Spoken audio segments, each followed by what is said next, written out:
오늘 말씀 히브리서 3장입니다. 히브리서 3장 1절로 6절 말씀입니다. 신약성경 355페이지 히브리서 3장 1절로 6절 말씀입니다.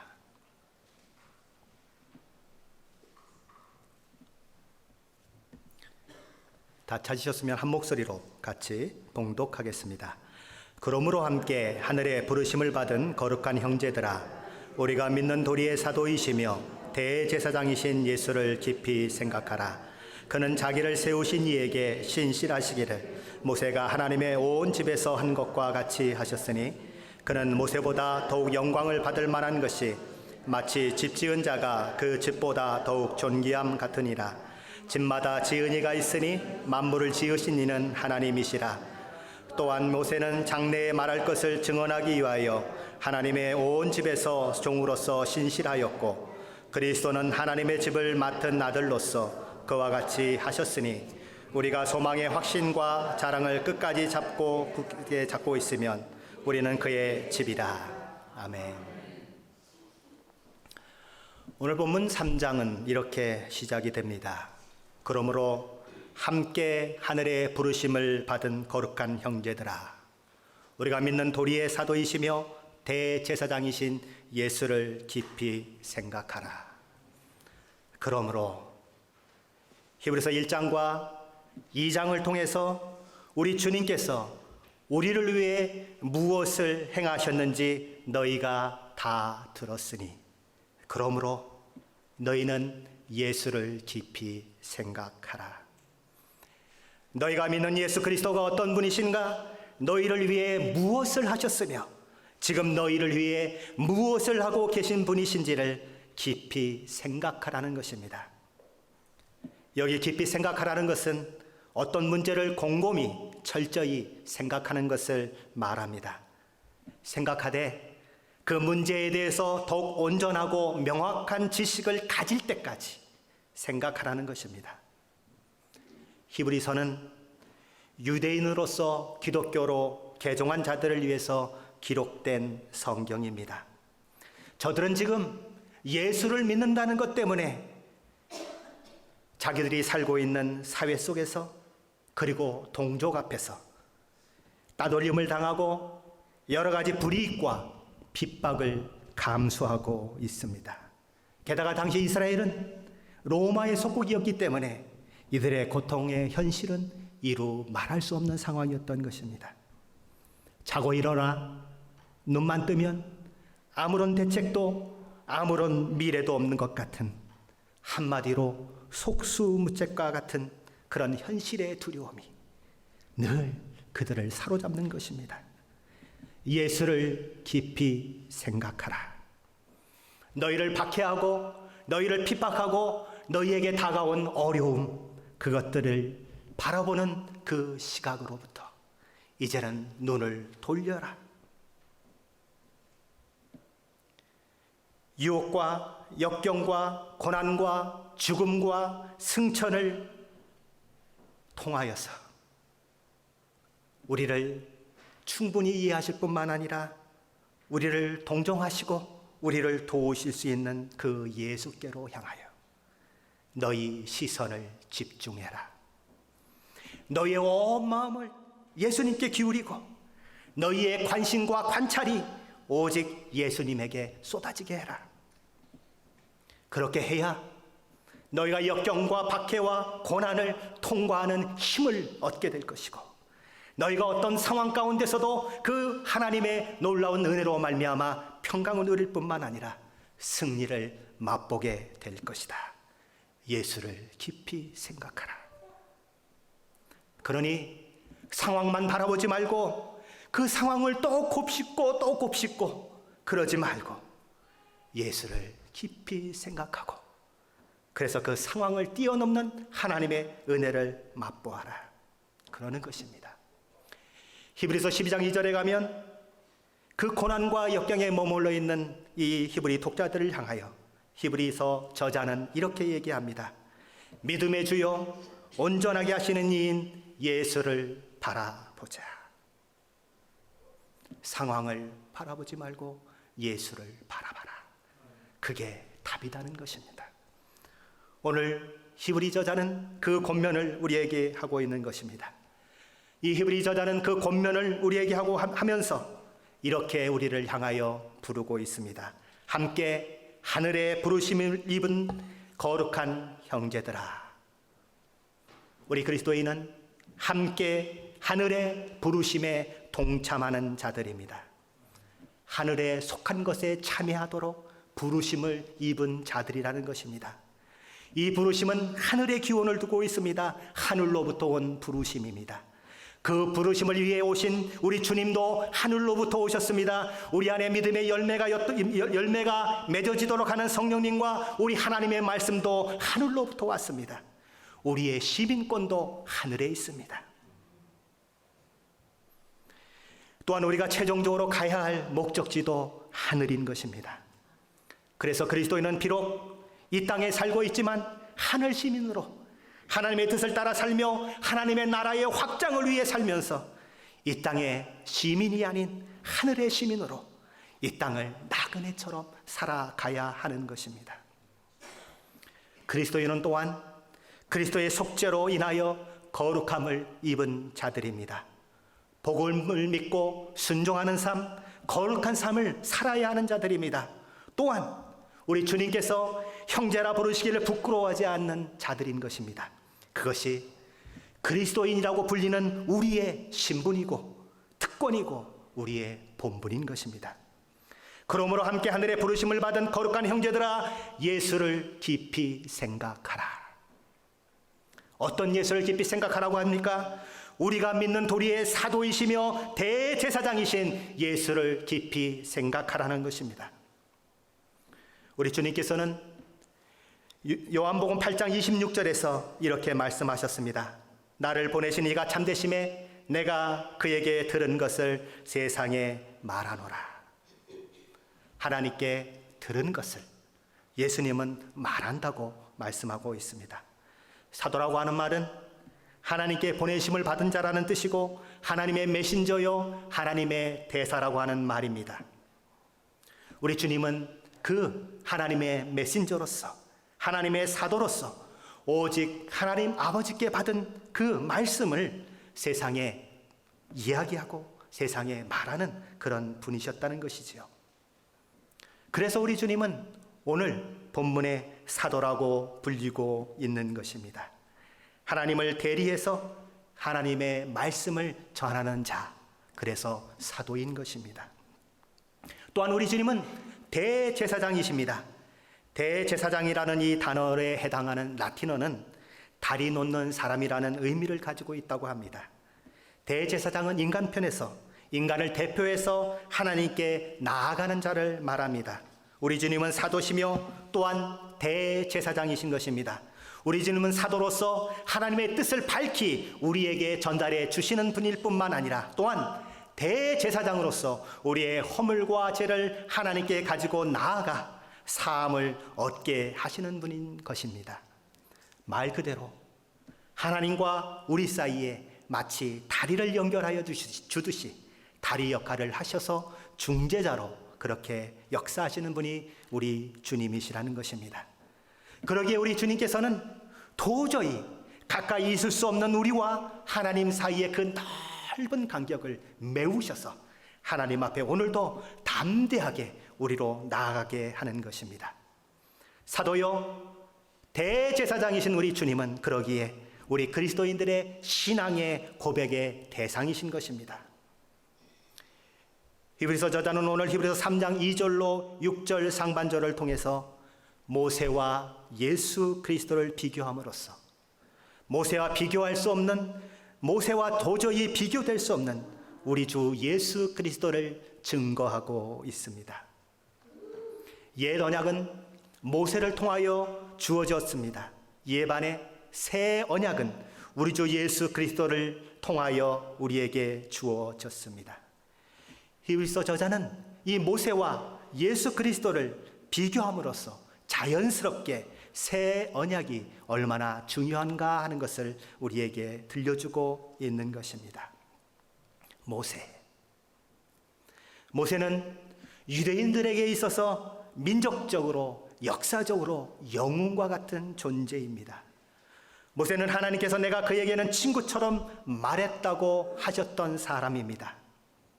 하나님의 말씀을 대신 전달하는 대변자였습니다. 모세는 또한 율법의 수령자였습니다. 그는 하나님께서 하라시는 대로 10가지 재앙을 애굽에 내리게 함으로써 이스라엘을 애굽의 종됨으로부터 구원해낸 출애굽의 지도자이기도 했습니다. 그는 하나님과 이스라엘 백성 사이에서 얼마나 중보적 사역을 잘 감당했는지 모를 만큼 정말 신실한 그런 사람이었습니다. 출애굽기 32장 31절로 32절에 보면 모세가 하나님 앞에 나아가는 모습이 기록이 됩니다.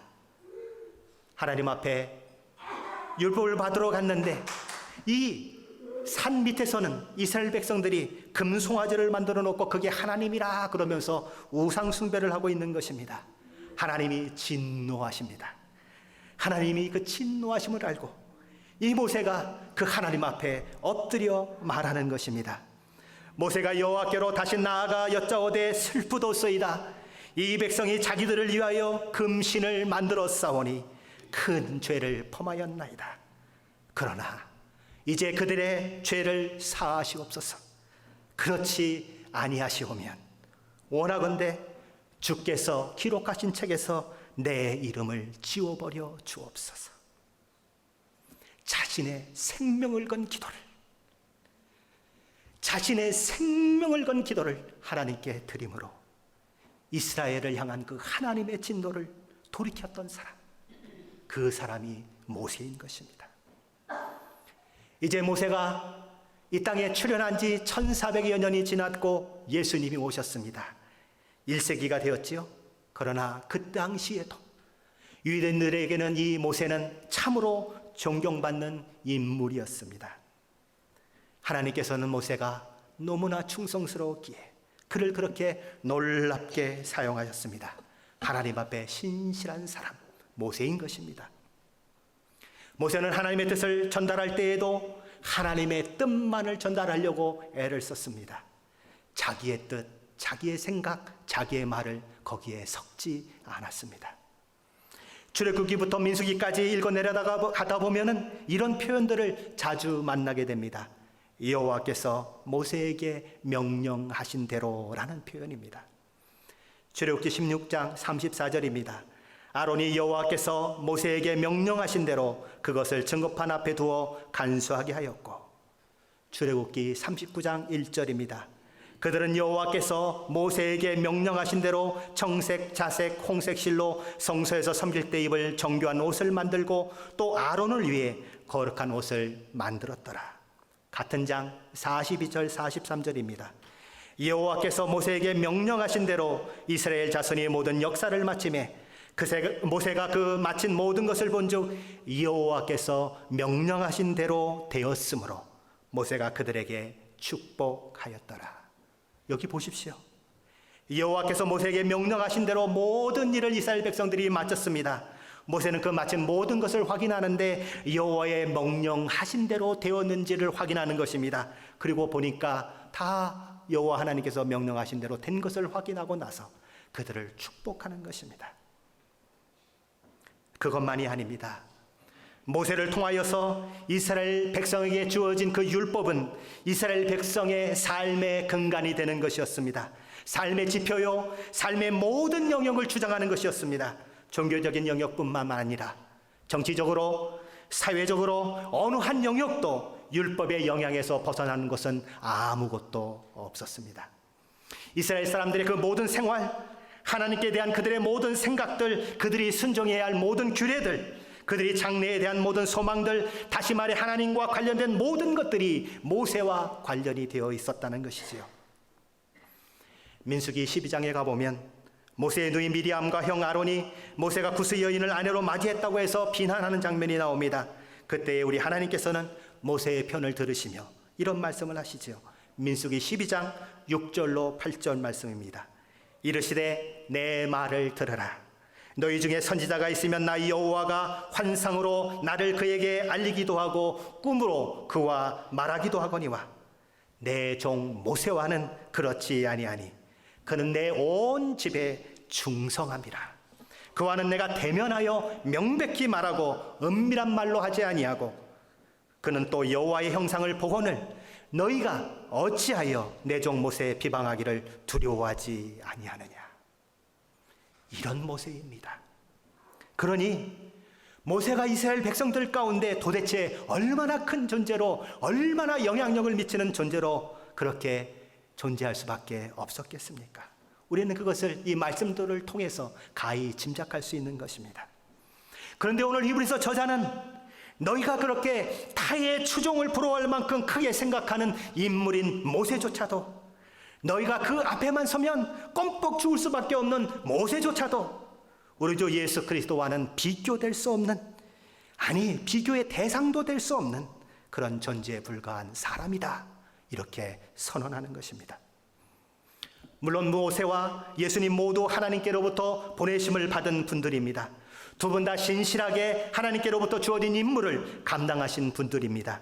또한 두 분 다 하나님의 백성들을 위해서 충성했던 분들입니다. 그러나 그럼에도 불구하고 모세가 예수님과 비교될 수 없는 이유가 무엇입니까?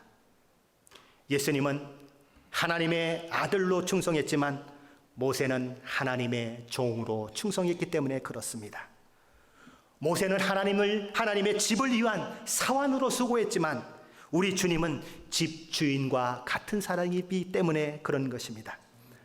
모세는 하나님을 사랑하는 자로 그렇게 산 사람이었지만 우리 주님은 하나님 자신인 것입니다. 모세는 장차 오실 그리스도를 증거하는 선지자로서 그 선지자의 역할을 감당했지만 우리 주님은 모세가 그렇게 예언했던 선지자, 바로 메시아 그리스도인 것입니다. 그래서 모세보다 뛰어난 예수 그리스도다, 탁월한 예수 그리스도다, 그렇게 이야기하는 것입니다. 히브리서 독자들이 예수 그리스도를 믿는 믿음 때문에 어려움과 역경을 견뎌내야 되는 것처럼 어느 시대나 예수를 믿는 자로서 세상을 산다고 하는 것은 늘 고난이 뒤따르기 마련입니다. 무릇 경건하게 살고자 하는 자는 고난을 받는다고 성경은 이야기하고 있습니다. 그렇다면 이 어려운 현실 가운데 모세보다 뛰어난 예수님, 우리가 믿는 도리의 사도이시며 대제사장인 예수를 깊이 생각한다고 해서 그 환경이 달라질 수 있을까? 어려움을 겪는 우리에게 예수 그리스도의 사도직과 제사장직이 어떤 위로와 해결책을 줄 수 있기에 도대체 히브리서 저자는 그것을 그토록 오늘 강조하고 있는 것인가 하는 그런 질문을 우리 마음 가운데 갖게 되는 것입니다. 사도직이라고 하는 것은 원래 사환을 말하는 것입니다. 심부름꾼을 말하는 것입니다. 심부름꾼이라고 하는 것은 그 일을 맡긴 주인이 목적하는 어떤 내용이나 물건을 전달하는 자를 말합니다.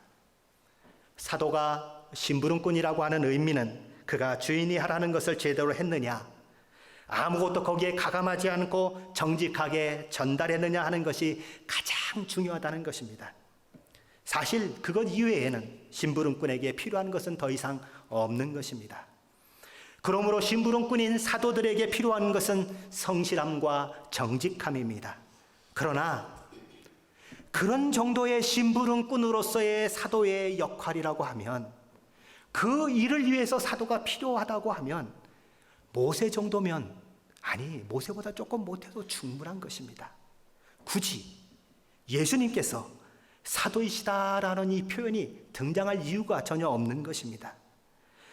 그러면 왜 히브리서 저자는 예수님을 사도라 부르고 있느냐 하는 것입니다. 성자 하나님이시요 온 우주의 창조주이신 예수님이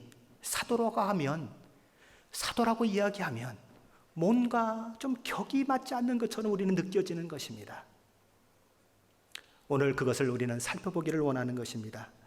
요한복음 1장 17절 말씀에 이런 말씀이 있습니다. 율법은 모세로 말미암아 주어진 것이요 은혜와 진리는 예수 그리스도로 말미암아 온 것이라. 모세로 말미암아 주어진 율법, 예수 그리스도로 말미암아 주어진 은혜와 진리가 여기 대비되고 있습니다. 여기서 말하는 은혜와 진리는 다른 말로 하면 복음이라고 이야기할 수 있을 것입니다. 율법이라고 하는 것, 일부 사람들은 오해해서 버려야 하는 것, 악한 것으로 이야기하는 경우가 있지만 예수님께서는 율법이 선한 것이라 하셨습니다. 마태복음 5장 17절 18절에 보면 내가 율법이나 선지자를 폐하러 온 줄로 생각하지 말라. 폐하러 온 것이 아니요 완전하게 하려 함이라. 진실로 너희에게 이르노니 천지가 없어지기 전에는 율법의 1.1획도 결코 없어지지 아니하고 다 이루리라 하심으로써 율법의 요구를 완전하게 하시는 것이 우리 주님께서 이 땅에 오신 목적임을 말씀하셨습니다. 자, 이번에는 갈라디아서 3장 11절로 가보겠습니다. 또 하나님 앞에서 아무도 율법으로 말미암아 의롭게 되지 못할 것이 분명하니 이는 의인은 믿음으로 살리라 하였습니다. 율법은 하나님께서 죄지은 우리 인간들에게 이렇게 하면 벌받고 저렇게 하면 구원을 얻는다는 기준을 제시하는 것이 율법입니다. 자, 그러면 율법을 지키든지 안 지키든지 그 상황을 만들어내서 그 책임을 져야 한다면 누가 책임을 져야 합니까? 율법을 주신 하나님이 책임을 지셔야 합니까? 율법을 받은 인간이 책임을 져야 합니까? 네, 너무나 쉬워서 그렇죠. 인간이 져야 하는 것입니다. 그렇습니다. 율법은 모세를 통해 선포되었는데 율법을 이스라엘 백성들이 지키느냐 못 지키느냐는 사실 모세에게 책임이 있는 것이 아니라 이스라엘 백성에게 책임이 있는 것입니다. 모세는 다만 하나님께서 주신 율법을 아무것도 거기에 더하거나 덜하지 아니하고 정확하게 전달하면 그 책임을 다하는 것입니다. 율법은 선포하는 데까지만 선포자에게 책임이 있는 것입니다. 그런데 우리 주님으로 말미암아 주어진 은혜와 진리, 즉 복음은 다른 것입니다. 뭐가 다릅니까? 우리 주님께서는 다만 하나님의 진리를 선포하시는 것, 아무것도 더하거나 빼지 않고 하나님께서 말씀하신 그대로 전달하는 것만 하신 것이 아닙니다. 더 쉽게 말씀드리면 너희들 내가 하나님께 받은 말씀 전할 테니까 잘 들어. 이거 하면 너희는 사는 거야. 그리고 이거 하면 너희는 다 죽는 거야. 내 말 무슨 말인지 이해하지? 이제부터 너희가 사느냐 죽느냐는 다 너희에게 달려있는 거야. 다 너희 책임이라고. 난 이제 내 모든 책임 다 했어. 그러시면서 손 탁탁 터시면서 그렇게 가신 것이 아니라는 것입니다. 우리 주님께서는 그렇게만 하셨다면 그것은 복음이 아니고 율법인 것입니다. 은혜가 아닌 것입니다. 율법은 선포하는 데까지만 선포자의 책임이 있습니다. 그런데 문제가 무엇이었습니까? 율법을 전달받은 우리가 그 율법을 지킬 만한 능력이 없는 것입니다. 그것이 문제인 것입니다. 그러나 우리 주님으로 말미암아 주어진 은혜와 진리의 그 복음은 율법과는 다른 것입니다. 로마서 3장 19절 20절 말씀인데 우리 한번 너무 중요하니까 한번 찾아봐 보겠습니다. 로마서 3장 19절로 20절입니다.